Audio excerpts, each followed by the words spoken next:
Komm, liebe Frau, geh mit spazieren. Karl Räder.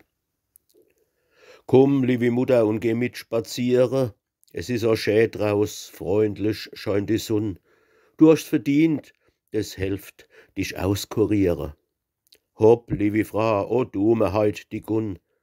Doch ach, kä Bitte und Bettle tut was nutze. Ich hab ke Zeit heut, Vater, ich muss putze. Ich hab 2 Karten gekauft für ins Konzert. Es wird wunderschön. Um 4 soll's beginnen. Es ist im großen Saal vom Ochsenwert. Komm, geh mal mit und du dich nicht lang besinnen. Ach, Vater, schenkt die Karte Tante Rike. Es tut mir leid, ich hab so viel zu flicken.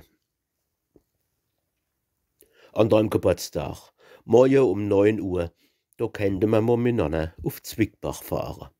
Dann machen wir durch den Wald eine schöne Tour und trinken Wein. Was brauchen wir so sparen? Grad morgen passt mir's net. Ach, lass es bleiben. Ich hab so nötig paar Briefe zu schreiben.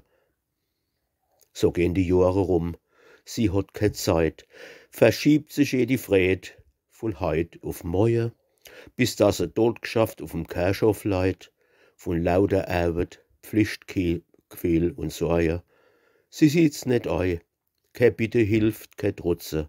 Muss immer flicke, stricke, wäsche und putze.